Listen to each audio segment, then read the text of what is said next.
Okay, in the reading passage, everyone, pasti akan ada soal yang panjang atau soal yang susah gitu dalam tes TOEFL, especially in the reading passage. Nah, ini adalah pantangan ataupun saran ya untuk bisa menyelesaikan soal-soal reading dalam TOEFL. Yang pertama, read the part of the passage that contains the answer carefully. The answer probably be in a very predictable place in the passage. Jadi bacalah bagian dari passage yang mengandung jawabannya dengan seksama. Choose the best answer to each question. Okay, and then click on the answer on the computer screen when you have selected an answer. Ini kalau misalkan tesnya IBT ya, CBT sorry. Kalau misalkan tesnya CBT, computer based test. Karena ada CBT, ada PBT yang paper based test itu loh. Ini kalau CBT ya tinggal diklik gampang. Nah, itulah hal-hal yang harus teman-teman perhatikan. Intinya adalah pastikan jawabannya benar lah intinya itu ya. Oke, nah sekarang ini adalah question about the ideas of the passage. It is very common for reading passage in the reading section of both paper TOEFL test and computer TOEFL test. To have a question on the overall ideas in the passage, everyone. Ya, skill yang pertama yang akan kita pelajari hari ini adalah tentang answer main idea question correctly. Ya, bagaimana caranya kita bisa menjawab pertanyaan ide pokok dengan benar.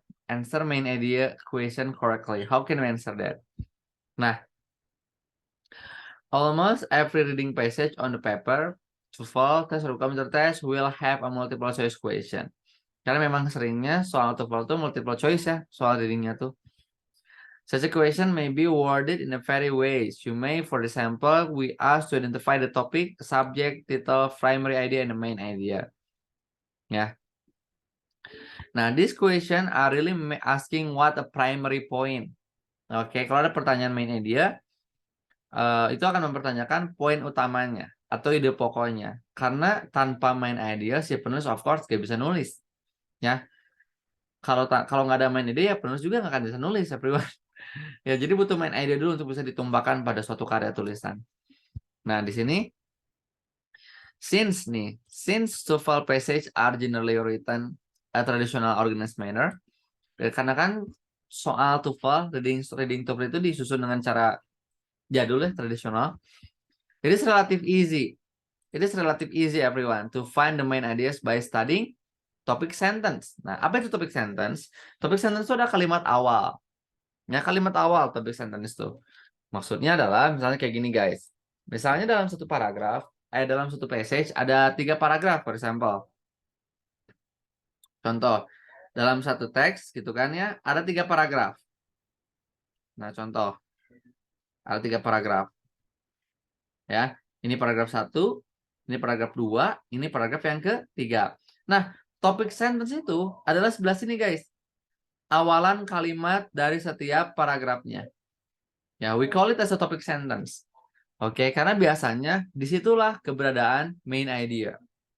Itu keberadaannya. Oke, kita sebut dengan topic sentence.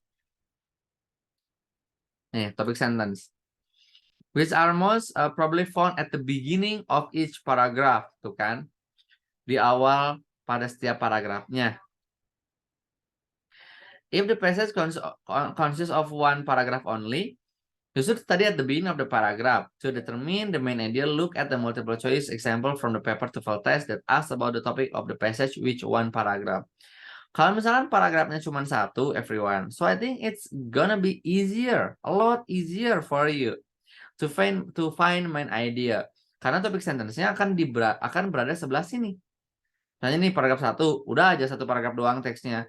Tinggal baca aja ininya nih. Dengan seksama. Gitu kan ya, supaya kita bisa menentukan main idea. Gitu, guys. Oke. Contoh. Sebentar. Misalnya sebelah sini, guys, for example. Nah, ini ada teks nih, guys. Saya sudah ajarkan bagaimana caranya mengetahui topik sentence untuk menjawab main idea. Ini ada teks, silakan kerjakan. I will give you 2 minutes. I will give you 2 minutes, everyone. Ya, to answer this question. I will give you 2 minutes only. Come on. Delta. Oh, really fast. Really fast. Jadi sebetulnya coba yang lainnya. Are you sure it is delta? Yes. Oke. Nah, sebelah sini guys. Ini kan ada satu paragraf.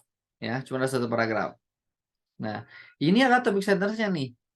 Dari sini sampai ke titik biasanya guys. Tuh sampai ke sini. Oke. Dan kita harus benar-benar paham makna dari topik sentencenya itu sendiri. Jangan sampai kita ada vocab yang miss. Ada vocab yang kita nggak paham. Kalau misalnya kita nggak paham vocabnya, ya how can we know the topic sentence? How can we answer the main idea? Oke. Nih, in the philosophy of John Dewey, a sharp distinction is made between intelligence and reasoning. Oke. Di sebelah sini, dalam filosofi John Dewey,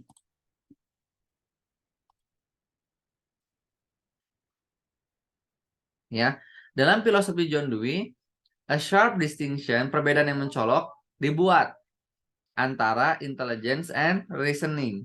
Oke, perbedaan yang mencolok antara intelligence dan reasoning. What is the topic of the passage? Apa topik pada pertanyaannya? Biasanya, what's the main idea of the passage? What's the primary point of the passage? Kalau ada kata-kata primary point, main idea, topik, topik gitu ya, berarti itu um, mempertanyakan main idea. Oke. Nah, berarti ini isinya adalah yang D ya, betul ya. How intelligence differs from reasonings in Dewey's work or even in Dewey's philosophy. Oke, bagaimana intelligence itu berbeda dari reasoning ya dalam karya Dewey's work. Oke, betul sekali. Dewey's work. Betul guys, jadi isinya adalah yang D. Kalau kita jawab yang A, the intelligence of John Dewey. Di topik sentence-nya kan ada intelligence, ada reasoning. Apa itu intelligence? Kecerdasan ya. Listening itu Kecerdasan. pelafalan kalau nggak salah ya. Dengar. Pelafalan. Cerdas dan jago ngafal lah. Oke. Distinction made by John Dewey. Ini kan nggak jelas nih. Distinction apa? Dewey's ideas on the ability to listen. Gak cuma to listen, tapi to think again. To think also. Oke. Jadi nggak masuk akal untuk ABC. Yang paling masuk akal adalah yang D. Berdasarkan topik sentence yang ada di sebelah sini. Oke, jadi topik sentence itu selalu ada di awal paragraf. Oke, dan itu adalah modal teman-teman buat bisa menjawab main idea. Oke, sampai sini dulu. Paham nggak? Coba yang nggak paham, you can ask me guys, oke? Don't worry, even don't be shy. Jangan malu-malu juga guys di kelas saya.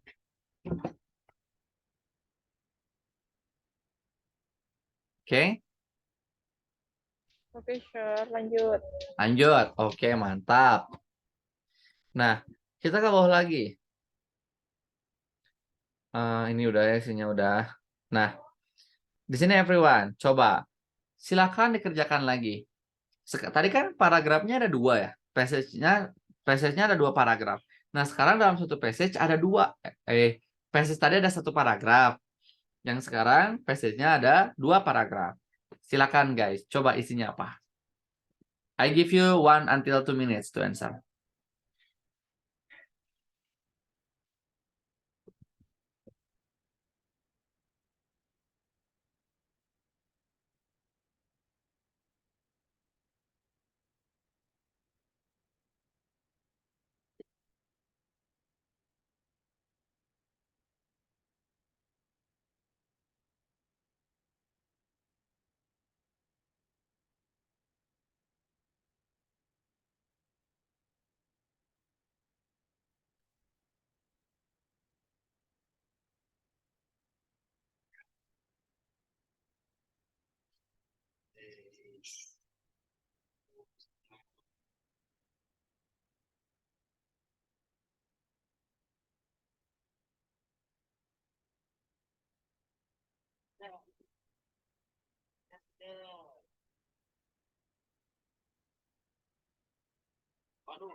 Oke, what's the answer by the way, everyone? Come on. Apa jawabannya nih, guys? Nitrogen proses. Itu nitrogen proses. Kalau enggak alpha. Kalau enggak A, B, sir. Oke. Nah, let's listen nih, guys. Pertanyaannya adalah, which of the following would be the best title of this passage? Best title, judul terbaik. Berarti mempertanyakan main idea juga, mempertanyakan topik dan mempertanyakan main idea juga. Oke. Nah, di sini ada 2 paragraf. Untuk mencari main idea, coba baca topik sentence di setiap paragrafnya, everyone. Di sini nih. Dan kita harus paham ya, harus ngerti apa topik sentence-nya.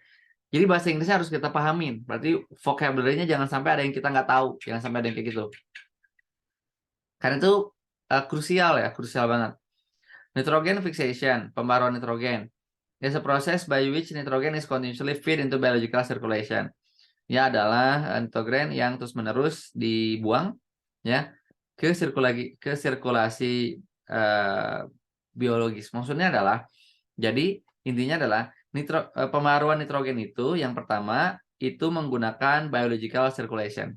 Prosesnya namanya biological circulation untuk bisa memperbaharui nitrogen. Oke.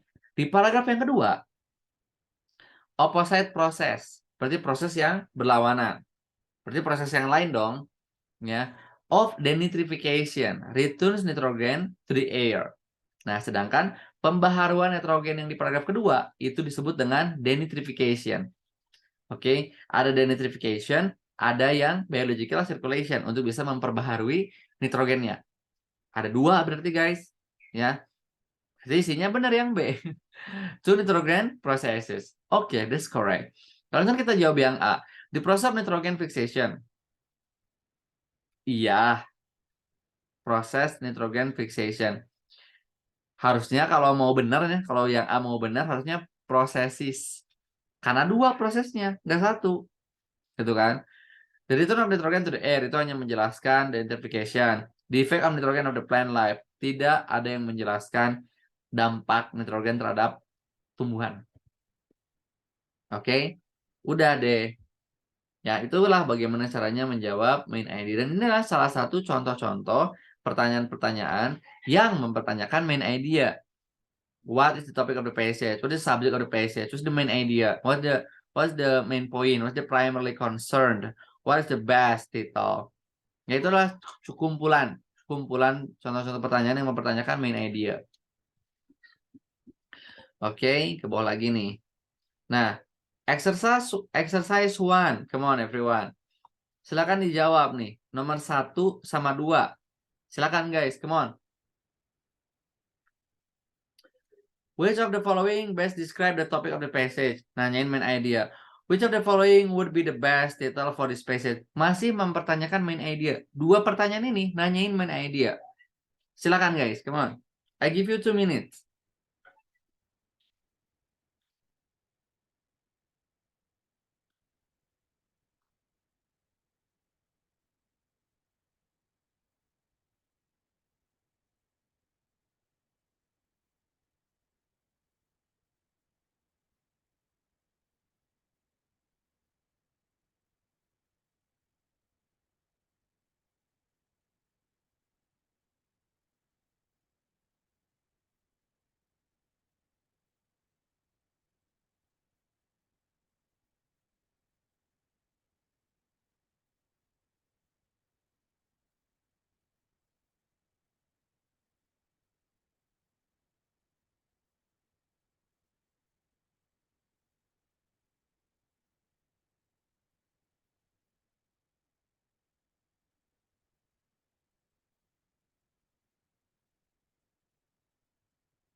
Yang sudah silakan taruh jawabannya di chat box. Come on, semuanya. Di sini ada berapa orang? 8 orang. Yo, silakan. Drop your answer in the chat box. Come on, I just want to know your answer. 1 apa? 2 apa nih? Oke, siapa nih? 1 B, 2 C. Kata Bambang. Kata Noning, 1 A. 2 apa Noning? Kata Ica, 1 B, 2 C. Oke.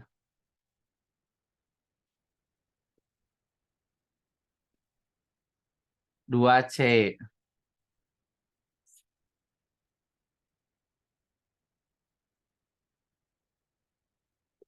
Yang lainnya?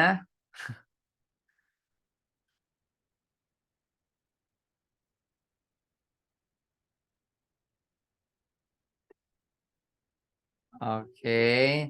1 C, 2 C.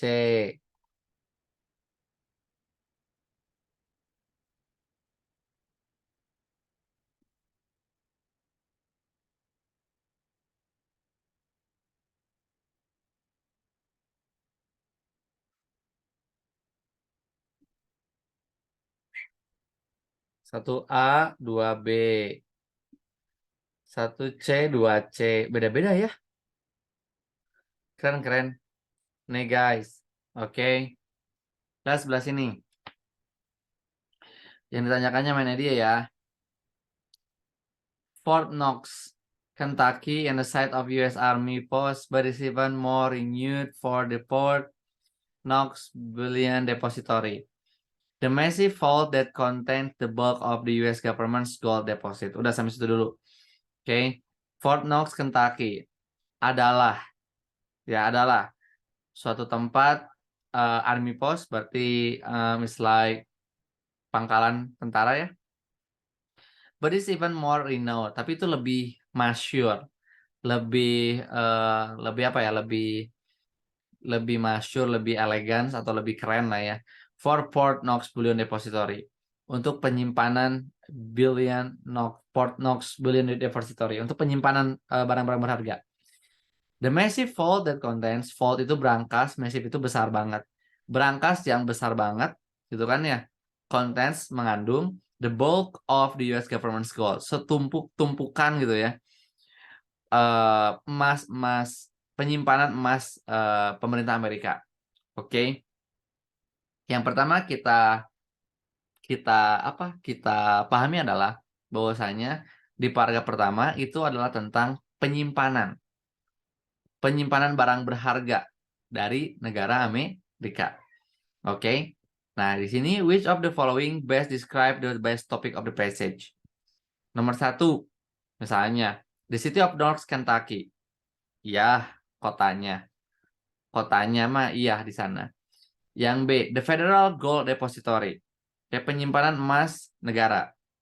Yang C, the US Army ports at Fort Knox. Kita tidak sedang membicarakan arminya. Oke. Gold bullion. Kita tidak sedang membicarakan emasnya, tapi kita sedang membicarakan tempatnya, everyone. Tempatnya. Jadi antara dua nih, antara A dan B. Cuman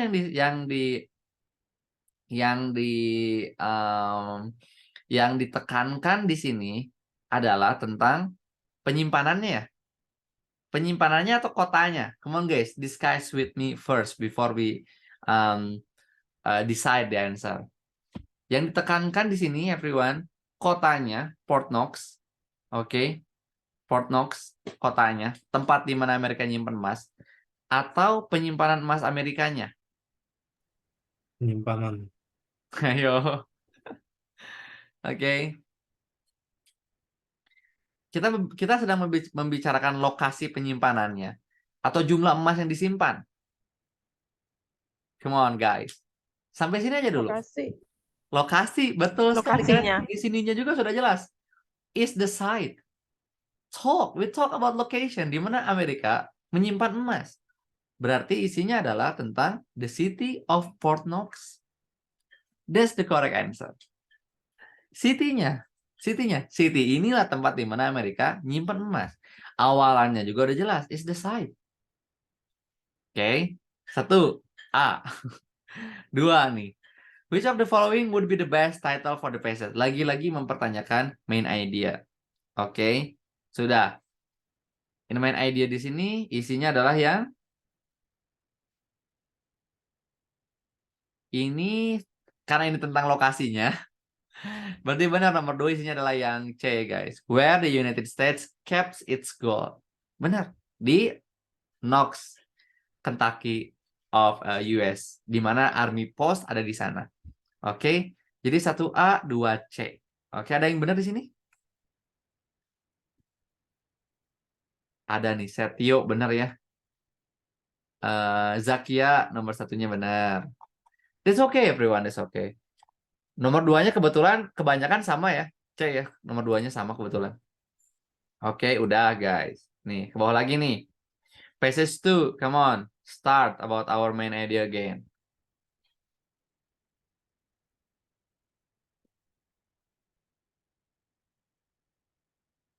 Okay, I will give you 2 minutes again. Come on.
Satu A boleh, silahkan. Coba kerjain dulu semuanya.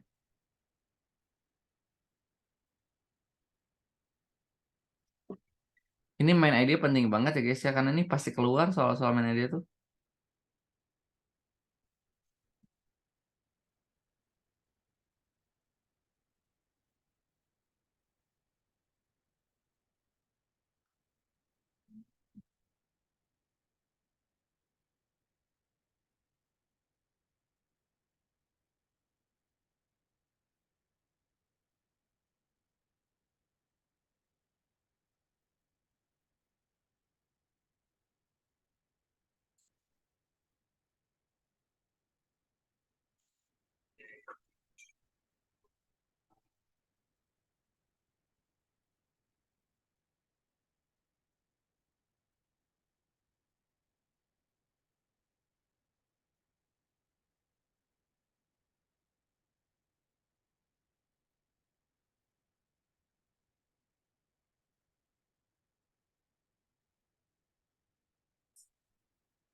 Oke, semuanya sudah. Main idenya aja. Main idenya aja.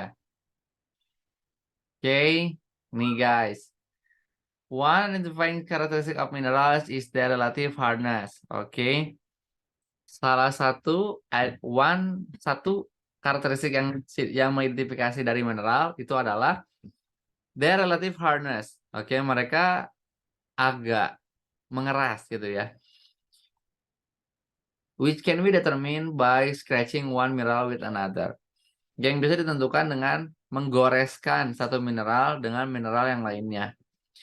In this type of the test, a harder mineral can scratch a softer one. Jadi mineral yang agak keras itu bisa menggores mineral yang agak lunak, yang lebih lunak. But the softer mineral is unable, gak bisa tuh menggores the harder one. Oke, pertanyaannya adalah which of the following the best states in the subject of this passage? Oke, kita sedang membicarakan tentang identifikasi dari mineral. Oke, ya dengan cara ngetes goresan. Kita sedang mengidentifikasi mineral dengan cara ngetes goresannya. Berarti nomor 3 isinya adalah yang B, everyone. Ya, nomor 3 isinya adalah yang B, benar. Identifying minerals by means of the scratch test. Oke, mengidentifikasi mineral dengan cara dengan cara tes scratch test. Oke, ngetes goresan. Oke, nomor 4. The main idea of the passage is that, masih main idea. The main idea of the passage is that, oke, isinya adalah yang A ya guys ya. The hardness of mineral can be determined. Oke, mineral yang keras gitu ya, mineral yang keras bisa ditentukan by its ability, dengan cara kemampuannya to make mark on other mineral. Mark di sini maksudnya adalah to make a scratch ya on other mineral. Oke, to other mineral. Oke, kayak gitu ya. Jadi nomor 4 isinya adalah yang A. Mengidentifikasi mineral dengan cara scratch test. Oke, goresan mineral. Tes goresan lah ya. Udah deh guys. Oke, seperti itu guys. Istilah about main idea or even main idea, semuanya main idea. Oke, saya mau langsung ke skill yang kedua. Intinya itu ya. Intinya main idea itu kayak gitu. Jadi di topik sentence aja di atas gitu to determine the answer. Oke, skill yang kedua adalah recognize the organization of the idea. Bagaimana caranya kita mengenali susunan idenya. Oke. Remember? Mengenali susunan idenya. Mengenali bagaimana ide itu disusun. Ya. In the reading section of the board paper, the computer test dan bla bla bla. Maksudnya apa sih recognize the organization of the idea? Maksudnya adalah, sebentar guys, saya mau ke sebelah sini dulu. Nih, oke. Contoh pertanyaan organization of the idea adalah how is the information is the passage organized? Bagaimana informasi pada teks tersebut disusun? How is the information the second paragraph relate to the information in the first paragraph? Bagaimana caranya informasi di paragraf yang kedua itu bisa nyambung ke paragraf yang pertama? Oke, seperti itu. Mungkin teman-teman pernah belajar ya. Mungkin teman-teman pernah belajar organization of the idea waktu pas SMA. Ya, kayak misalkan cause and effect. Ya, jawabannya tuh antara, jadi di paragraf satunya penyebab, paragraf 2-nya akibat. Ya, jadi organization of the idea dalam TOEFL, everyone ya, itu adalah mempertanyakan bagaimana teks tersebut, bagaimana passage tersebut disusun. Oke, bisa cause and effect isinya tuh ya. Bisa cause and effect, terus bisa lagi general to specific, bisa. Ya, jadi misalkan paragraf yang pertama menjelaskan tentang diet secara general, paragraf yang kedua menjelaskan diet air secara spesifik, diet yang akan dibahas. Itu namanya general to specific. Cause dan effect itu penyebabnya apa? Paragraf 1 buang sampah sembarangan misalnya, paragraf 2 efeknya, akibatnya menjadi banjir. Oke. Ada juga yang chronological order.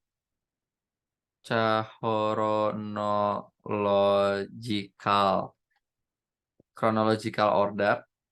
Itu maksudnya adalah susunan kronologis, kayak misalkan paragraf 1 pagi ngerjain apa, di paragraf 2 sorenya ngerjain apa. Nah, itu namanya chronological order.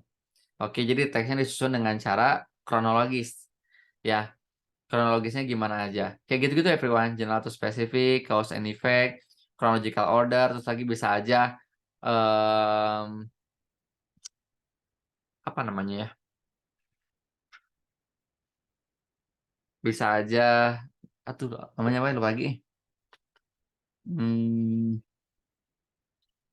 itu apa? It's like argumen ya, it's like argumen. It's like argumen. Jadi teksnya disusun dengan secara argumentatif. Maksud di sini adalah misalnya paragraf yang pertama itu adalah poinnya setuju. Setuju terkait misalnya setuju terkait presiden 3 periode misalnya. Di paragraf kedua tiba-tiba jadi nggak setuju. Ya jadi disebutin advantage dan disadvantage-nya lah ya kayak gitu. Advantage-nya ini, disadvantage-nya ini gitu. Ya itu namanya apa ya bahasannya itu? Lupa lagi saya. It's like argumentative text. Idenya disusun secara argumentatif atau idenya disusun secara opposite lah ya, let's say opposite. Jadi paragraf 1 ngomongin A, paragraf 2 malah ngomongin B. Jadi berlawanan lah intinya. Jadi berlawanan. Nah, itu yang disebut dengan organization of the ideas. Bagaimana ide pada teksnya itu disusun gitu. Oke. Nah, misalnya teman-teman melihat contoh soal kayak gini. Nah, mau tak mau teman-teman, kalau misalkan ada soal yang mempertanyakan tentang bagaimana suatu ide itu disusun, teman-teman mau tak mau emang harus skimming. Skimming itu namanya baca cepat everyone. Skimming dari paragraf ini ke sini. Harus di skim everyone, harus dibaca cepat. Oke, dan untung di sini disediakan nih garis-garis bawahnya. Tuh. Ya. Pilihannya antara dua sih everyone. Skimming baca cepat semuanya atau seperti biasa baca topik sentence. Ya. Baca kalimat awal di setiap paragrafnya. Paragraf 1 berarti baca segini. Paragraf 2 ya berarti baca segini. Paragraf 3 ya berarti baca segini. So you just read the topic sentence in every or even in each paragraph. Oke, kayak gitu. Nah, kita ke bawah lagi guys. Nah, ini maksudnya in this passage how the ideas is organized. Ya, ini maksudnya pertanyaannya adalah in this passage how the ideas is organized. Organized. Bagaimana ide tersebut disusun? Oke, coba ini kira-kira isinya apa? A. An idea is presented and refuted. B. Concept is followed by example. C. A cause is followed by effect. D. A belief is supported by the reason. Oke. Silakan baca dulu. Teman-teman boleh sambil buka filenya. Silakan everyone. Silakan banget.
Udah, nih lihat sebelah sini everyone. Jika ditanya siapa yang menemukan game of baseball, kebanyakan orang Amerika akan menyebut berdasarkan kepercayaan mereka bahwasanya penemunya adalah Abner Double-D.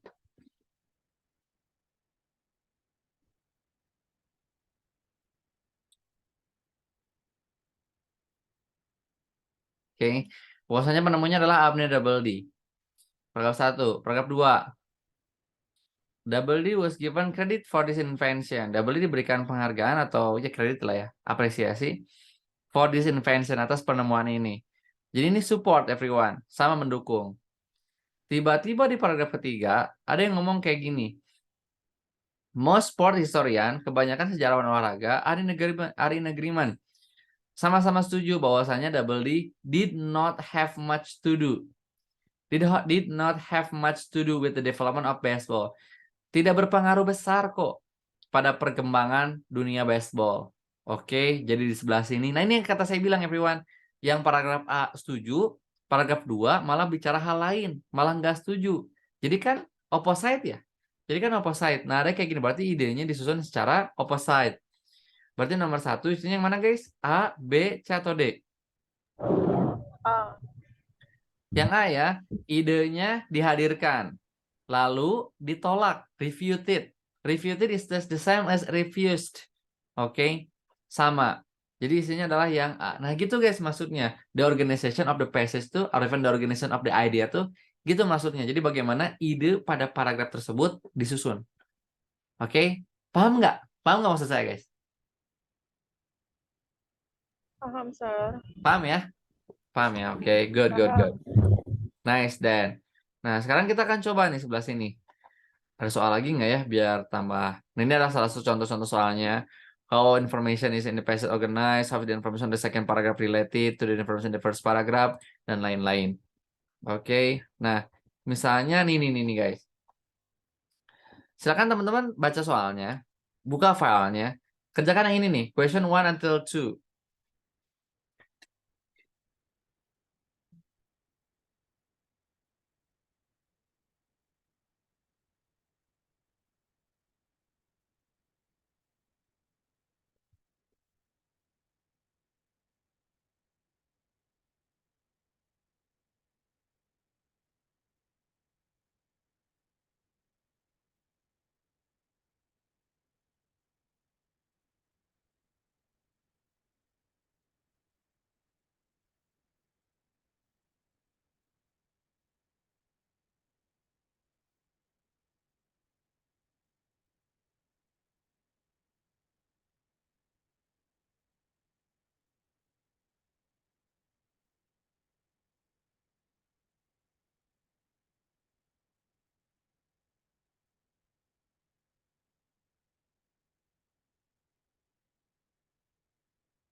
Oh ya guys, dalam jenis soal dalam jenis soal uh, the the organization of the idea, bagaimana idenya disusun. Juga ada kayak paragraf satunya definisi, paragraf keduanya example, ada yang kayak gitu. Jadi definition and example, ada kayak gitu. Ya, banyak lah pokoknya. Oke. Yuk, lanjut lagi guys. Silakan. Ini jawabannya apa nih? Ada yang tahu jawabannya? Ada yang udah tahu?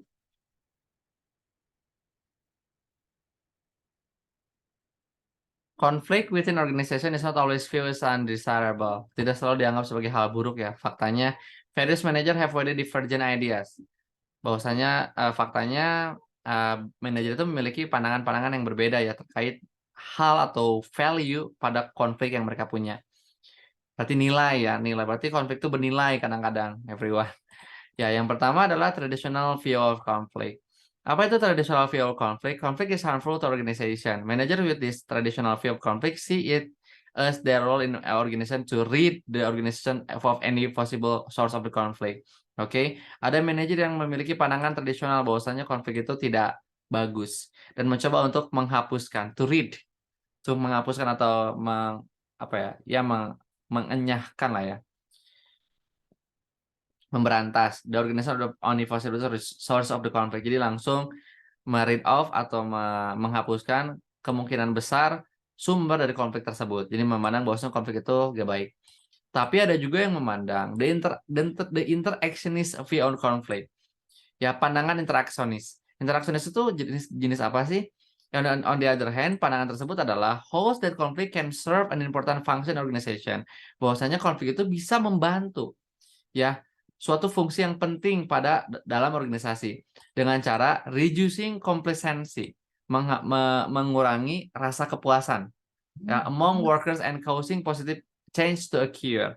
Oke, jadi jangan berharap puas dengan kerjaannya dan itu juga akan menyebabkan atau akan mengadakan perubahan yang positif. Managers who hold, yang memegang teguh pandangan interseksionis ya may actually take steps to stimulate conflict within the organization. Mungkin saja dia adalah yang akan menstimulasi konflik dalam organisasinya. Dia menganggap konflik itu adalah hal bagus. Oke. Ya, untuk perubahan yang lebih baik. Jadi ada dua yang berbeda. Jadi jelas banget everyone, nomor satu, isinya adalah contrasting views of the conflict are presented. Udah. Ya. Jadi hanya menghadirkan dua pandangan yang kontras. Yang satu mah positif, yang satu mah negatif. Udah. Ya, nggak ada example-examplean di sana, nggak ada definisi-definisian di sana. Oke, ada definisi ada maksudnya, tapi nggak ada example-nya. Oke, udah deh kayak gitu everyone. Nih kayak gini, silakan nanti dikerjakan everyone. Still the same. Oke, kayak gitu-gitu. Ya, tuh soal-soalnya banyak. Bisa dikerjakan di rumah. Pokoknya caranya kayak gitu everyone. Ya. Sekarang kita ke skill selanjutnya, skill nomor 3. Directly answered question. Dari soalnya aja udah jelas nih. Pertanyaan yang dijawab secara langsung. Answer state detailed question directly. Menjawab pertanyaan yang dinyatakan secara langsung. Berarti jelas everyone. Ya. A state detailed question asks about one piece of information. Biasanya mempertanyakan secuil informasi dalam passage rather than passage as a whole. Misalnya passage-nya kan misalnya sejarah Perang Dunia II.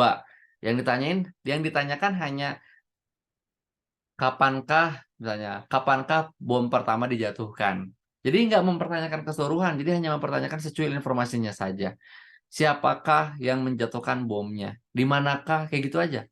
Everyone, hanya secuil aja. The answer to this question are generally given in order in the passage. Betul sekali. The correct answer is often restatement. Ingat nih, bisa digarisbawahi everyone. Pertanyaan betul biasanya akan berbentuk restatement atau paraphrase. Pernah dengar apa sih istilah itu, paraphrase?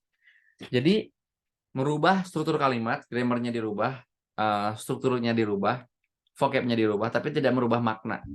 Yaitu disebut dengan paraphrasing atau Parafase restatement. ya, Sir. Hah? Parafase. Ya, paraphrase atau kita sebut dengan restatement dalam bahasa Inggris. Of what is given the passage. This means that the correct answer often expresses in the same idea as what is written. Ya, berarti jawaban yang benarnya itu adalah ekspresi ide yang sama dengan apa yang dituliskan.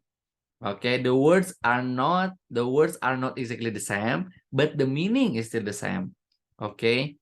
Jadi jawabannya ada di soal everyone. Cuman dibentuk ke dalam paraphrase aja. Cuman dibentuk ke dalam restatement aja. Itu disebut dengan answer state detail question. Jadi maksudnya jawabannya ada di teks, jawabannya ada di paragraf, ada di passage, cuman di restatement gitu. Oke, ini contoh nih, everyone. Nomor 1, kira-kira jawabannya apa nih? Terakhir nih guys. Answer detailed question. Williamsburg is a historic city in Virginia that was settled by English colonies, yang diduduki oleh koloni Inggris di tahun 1633. 26 tahun setelah first permanent English colony in America was settled in Jamestown. Oke. 26 tahun after the first permanent English colony in America was settled in Jamestown. Oke, paham kan nih maksudnya? Ayo. Pertanyaannya adalah the passage indicates that Jamestown. The passage terindikasikan bahwasanya Jamestown. Jamestown apa? Nih si Jamestown ini apa nih? Oke.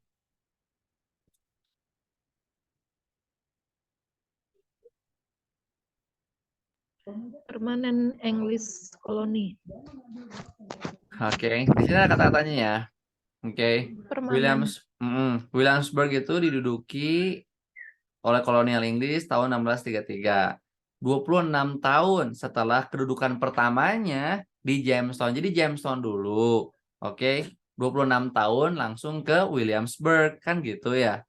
Oke. Jadi intinya adalah Jamestown adalah yang diduduki pertama oleh English koloni di Amerika. Oke, tentara Inggris di Amerika. Jadi nomor 1 isinya adalah benar. Was the first permanent English colony in America. Tuh kan katakannya nih, lihat nih guys. The first permanent English colony in America was settled at Jamestown. Dirubah nih kata-kata ini yang saya garis bawahi merah ini, kata-katanya dirubah kalimatnya menjadi ini. Ya, Jamestown was the first permanent English colony in America. Saya tanya, secara makna sama nggak? Oke, sama kan secara makna? Strukturnya ada yang Sama. dibeda-beda. Strukturnya aja kan yang dibeda-bedain.